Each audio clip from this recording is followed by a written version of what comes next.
Bismillah. Assalamualaikum. Waalaikumsalam warahmatullahi wabarakatuh. Ustaz, iman saya turun naik. Masya Allah, kayak tangga belum jadi itu turun naik. Saya mudah emosi. Semoga Allah tenangkan hati Anda. Saya tobat dari perbuatan dosa lagi, saya tobat dari berbuat dosa lagi. Pertanyaan saya, bagaimana caranya agar saya bisa benar-benar tobat dan tidak balik lagi? Baik. Pertama, semoga Allah muliakan Anda. Saya sering katakan bahwa saya senang dengan pertanyaan-pertanyaan seperti ini. Artinya Allah cinta, Allah sayang. Kalau nggak sayang, nggak akan diarahkan seperti ini. Akan dibiarkan. Ya, pelaku maksiat yang tidak mendapatkan hidayah dari Allah, apalagi ada istidraj, tidak sadar bahwa dia berbuat salah dan mempertahankan kesalahannya, kemudian terus berbuat salah, itu yang berbahaya. Dan kita doakan, kita bantu. Jangan putus asa mendoakan orang-orang seperti itu. Tapi yang paling disenangi adalah jika pelaku maksiat sejahat apapun, tiba-tiba ada getaran di jiwanya untuk kembali. Saya sarankan cepat ambil, karena itu tanda sayang Allah yang pertama. Ambil itu. Saya sering katakan pada Anda, Allah sangat mencintai pelaku maksiat yang tobat dibandingkan orang soleh yang tidak pernah merasa salah. Dalilnya Quran surah kedua Al-Baqarah di akhir ayat 222. Innallaha yuhibbut tawwabin. Allah sangat cinta orang yang selalu untuk berusaha tobat. Dan Allah akan tunjukkan jalan. Kalau dia mau ngambil itu, tadi misal, Anda pernah berbuat salah dan terus ada getaran di jiwa, ini salah nih, saya harus berubah. Ini petunjuk Allah, Anda ambil tuh. Itu langsung turun ayat di Quran surah ke-29, ayat 69. Quran surah 29, Al-Ankabut, ayat 69. Walladzina jahadu fina lanahdiyannahum subulana. Orang-orang yang serius menjemput petunjuk kami. Begitu Allah tunjukkan, Anda mau ambil. Dia serius pengen ngambil, pengen belajar, terus tanya orang. Awalnya malu-malu, setelah itu mau-mau, gitu kan? Datang ke majelis ilmu, awalnya belakang-belakang, setelah itu saf paling depan. Ustadz belum datang, dia sudah datang duluan, bahkan dia siapkan macam-macam. Allahu Akbar. Itu lanahdiyannahum subulana. Kami akan tunjukkan jalan-jalan terbaik menuju kami. Macam-macam.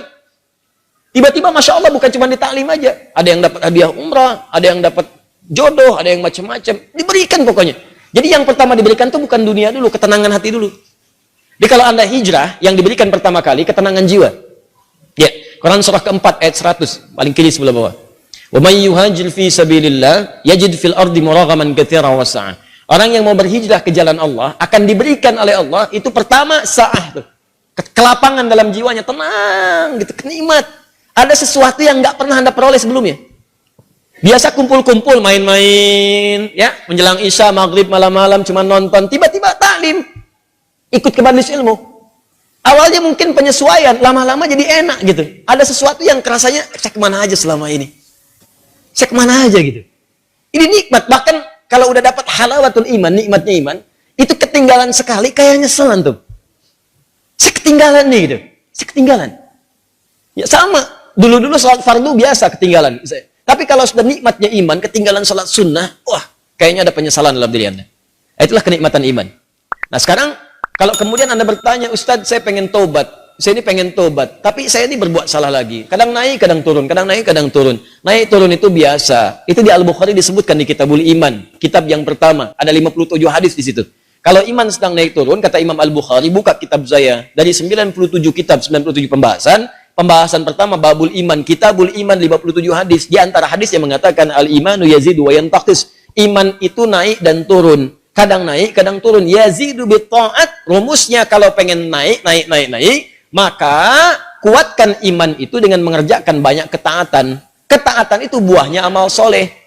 Kerjakan amal soleh. Amal soleh itu detailnya adalah pekerjaan-pekerjaan ibadah. Sholat, amal soleh. Jadi kalau iman sedang turun, pengen dinaikkan, maka perbanyak amal soleh. Ya, amal soleh. Ini. Karena itu dalam Al-Quran kalimat iman sering disandingkan dengan amal soleh. Quran surah 103. Wal 'as innal insana lafi khusr illa alladziina amanu wa 'amilus shalihat. Iman wa 'amilus shalihat. Ini amal soleh. Detilnya amal soleh nampak pada ibadah. Makanya setelah kalimat iman kadang ada detilnya ibadah. Kalimat iman pertama Al-Baqarah ayat 3. Alladziina yu'minuna bil ghaib wa yuqimunas shalah. Salat wa mimma razaqnahum infaq. Ya ayyuhalladzina amanu Al-Baqarah 183. Kutiba alaikumus siyam, puasa. Tuh. Ini. Jadi kalau iman merasa sedang lemah, sering terdorong berbuat yang kurang bagus, pengen dinaikin, maka rumus cepatnya adalah cepat buru amal-amal soleh. Paksakan. Paksakan untuk mengerjakan. Yang biasa fardu tambah sunnah. Rawatib dulu, latihan. Rawatib. Mutlak, malamnya coba tahajud, walaupun 2 rakaat dulu. Nanti kalau sudah terbiasa, kalau soleh itu sudah baik, rumuskan gini, hidup itu berpasangan. Semua berpasangan. Quran surah 51 ayat 49, paling kiri agak sedikit ke bawah. Wa min kulli syai'in khalaqna zawjaini la'allakum tadhakkarun. Semua selain aku, kata Allah, aku ciptakan berpasangan supaya kalian sadar cuma aku yang tidak punya pasangan. Kata Allah, semua selain aku berpasangan. Yang hidup berpasangan. Ya, laki-laki lawannya perempuan, jantan hewan lawannya betina, putik tumbuhan Allah lawannya benang sari, siang lawannya malam, putih lawannya hitam. Sama persis, baik lawannya buruk.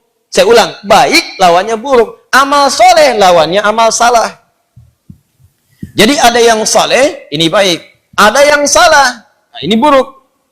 Kalau orang sudah biasa baik, maka yang buruk akan tenggelam.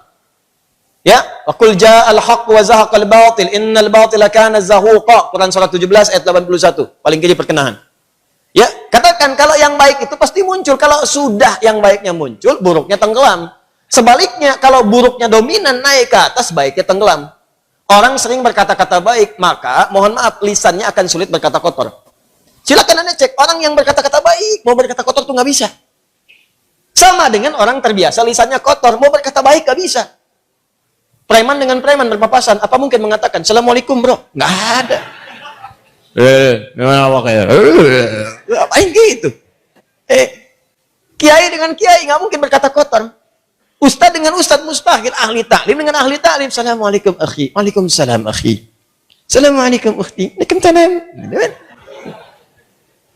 Jadi seperti itu.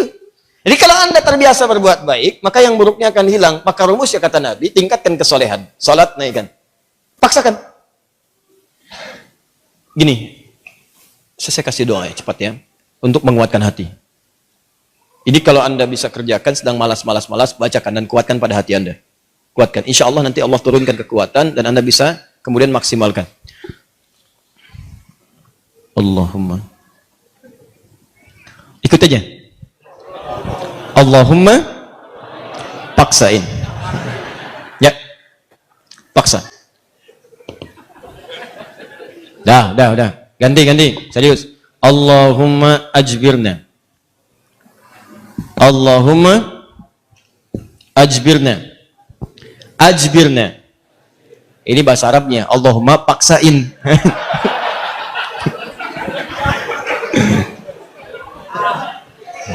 Ya. Paham? Ditingkatkan, naikin salat. Mulai dari salat. Nah, kemudian ini penting, salat itu yang paling utama karena dalam salat itu banyak kalimat tobat. Antum baru takbir aja, habis takbir kan tobat. Coba lihat. Allahumma ba'id baini wa baina khataaya kama ba'adta bainal masyriqi wal. Ya Allah, mohon jauhkan antara aku dengan kesalahan yang telah aku perbuat. Sejauh-jauhnya, aku nggak ingin lihat lagi. Seperti engkau jauhkan antara timur dengan barat. Jauhkan ya Allah yang tidak pernah bertemu. Allahumma naqqini minal khataaya kama yunaqqa thawbul abyadu minad danas. Ya Allah, kalau kesalahanku begitu pekat, mohon bersihkan seperti pakaian dibersihkan dari noda. Allahumma ighsilni bil ma'i wa thalji wal barad. Kalau begitu pekat luar biasa, gunakan ya Allah walaupun hanya air yang sangat dingin. Gunakan ya Allah. Maksudnya bersihkan sebersih-bersih. Antum tobat tuh, makanya pahami bacaan-bacaan salat. Sama dengan wajah wajhiyal ladzi fatara samawati wal arda hanifan muslima wa ana minal musyrikin. Inna salati wa nusuki wa mahyaya wa mamati lillahi rabbil la syarika lahu bidzalika umirtu wa ana minal muslimin atau wa ana awwalul muslimin. Ya Allah, aku pasrahkan diriku sepenuhnya pada saat ini kepada penguasa langit dan bumi.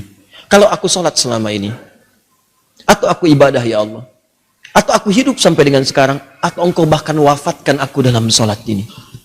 Engkau wafatkan aku dalam salat ini. Aku ikhlas ya Allah.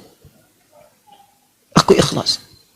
Berikan bimbingan kepadaku untuk meningkatkan ibadah. Dengan itu aku diperintahkan. Jauhkan dari sifat musyrik.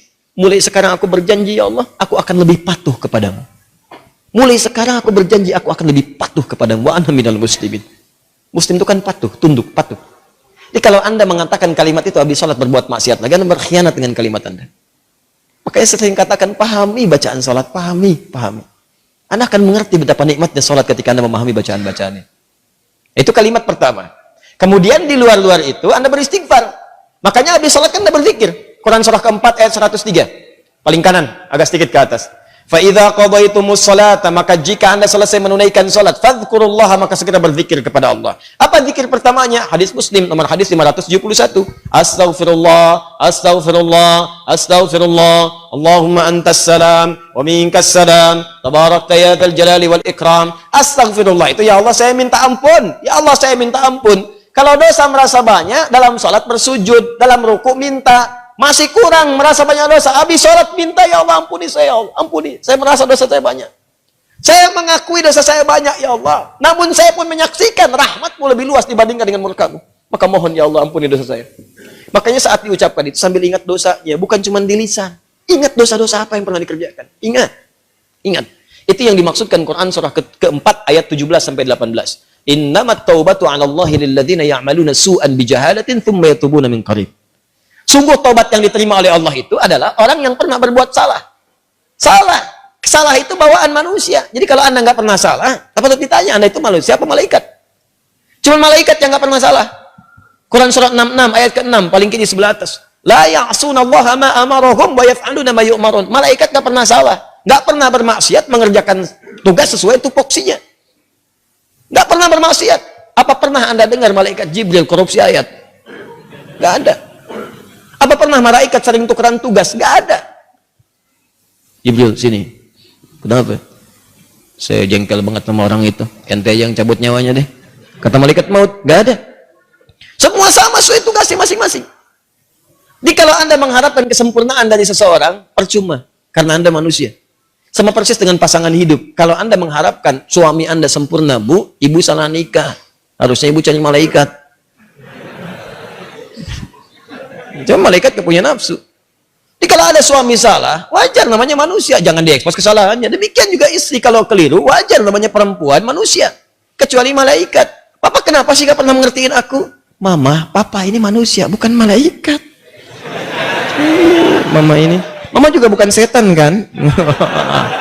Kalau setan sebaliknya. Selalu kenal salah, gak kenal benar. Dan setan nggak mau tobat. Manusia pertengahan salah dan tobat. Setan salah nggak mau tobat. Jadi kalau ada manusia mengatakan dirinya manusia salah, nggak mau tobat, patut ditanya dia manusia atau?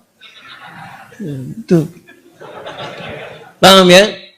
Tobat itu terus. Makanya disebut tawab. Tawab itu nggak berhenti. Jadi kalau sekarang belum kerasa perubahan ya, terus tobat, jangan berhenti. Terus tobat.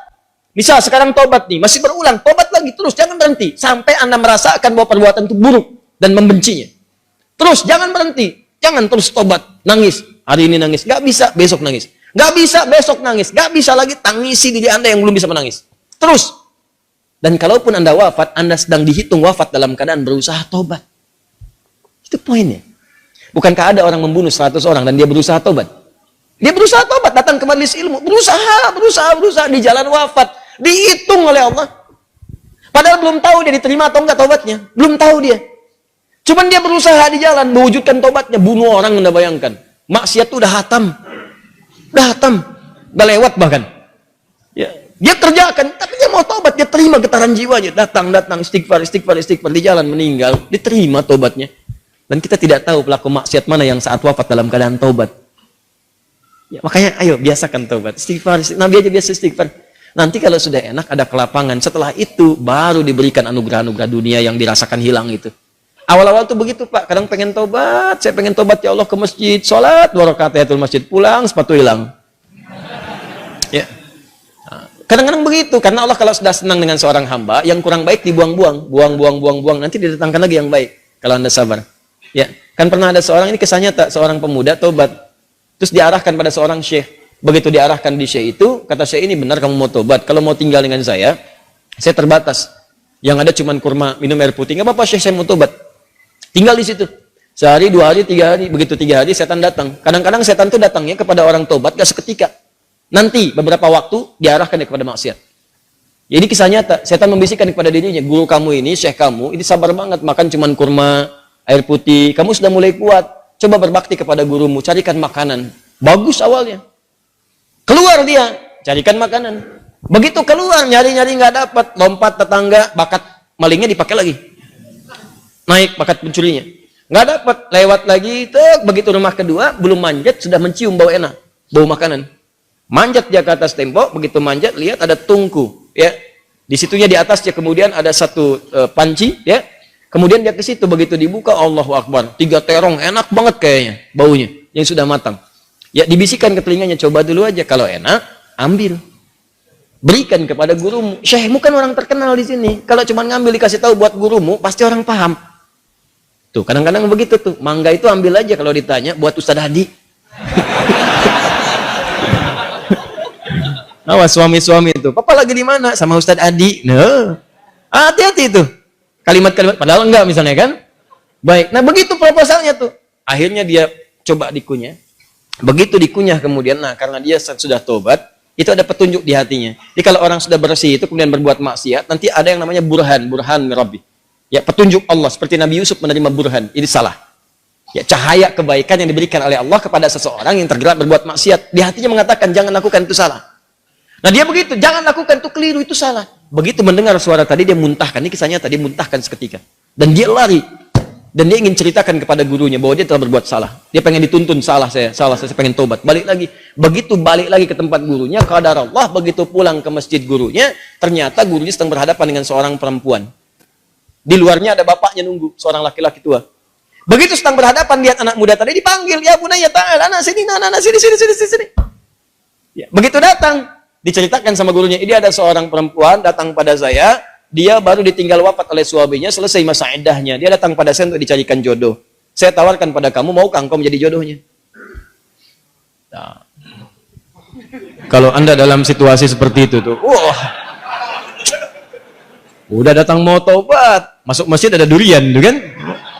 Wah, perempuannya cantik, tinggal wafat kemudian oleh suaminya, belum ada keturunan dan seterusnya, baru aja menikah, selesai masa iddah, ditawarkan pada Anda, mau nggak?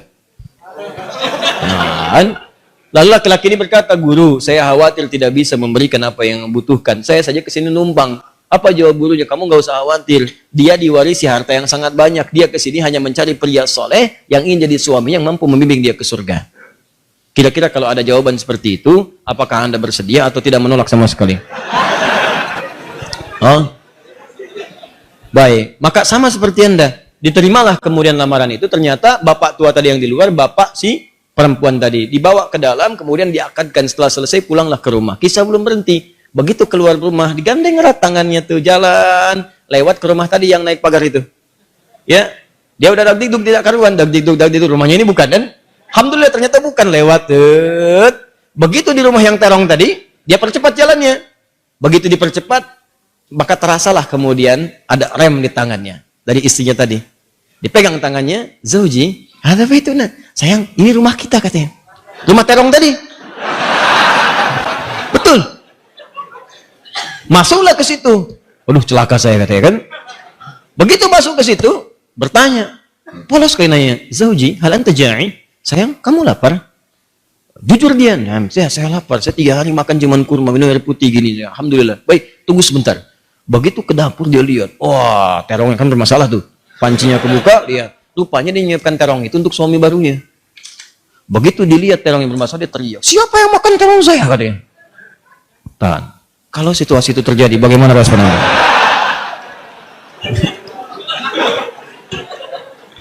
Jangan bilang itu kucing.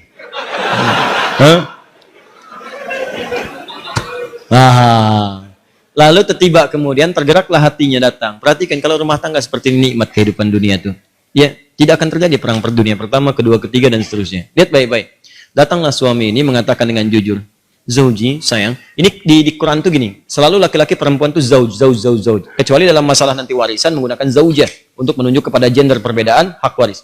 Zauji, sayang, kisahnya begini katanya. Aku ini sebetulnya mencarikan makanan untuk guruku. Lalu setan membisikkan sampai tiba-tiba ke sini aku buka ada terong, aku cicipi. Tapi demi Allah, tidak aku telan, aku muntahkan karena takutku kepada Allah. Sampai aku kembali tadinya mau tobat, sama guru dipanggil suruh nikah sama kamu. Sampai ke sini. Dia jelaskan semua kisahnya. Apa yang terjadi? Kalau ibu mendengar kisah tadi, apakah ibu akan balik lagi kepada guru mengatakan? Ya? Kalau ini terjadi pada setiap perempuan, maka damailah kehidupan di rumah tangga dan di bumi.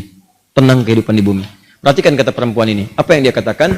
Bagaimana anugerah Allah diberikan pada pemuda yang tobat ini. Ahli maksiat, tobat, dapat ketenangan, dan apa hasilnya? Perhatikan.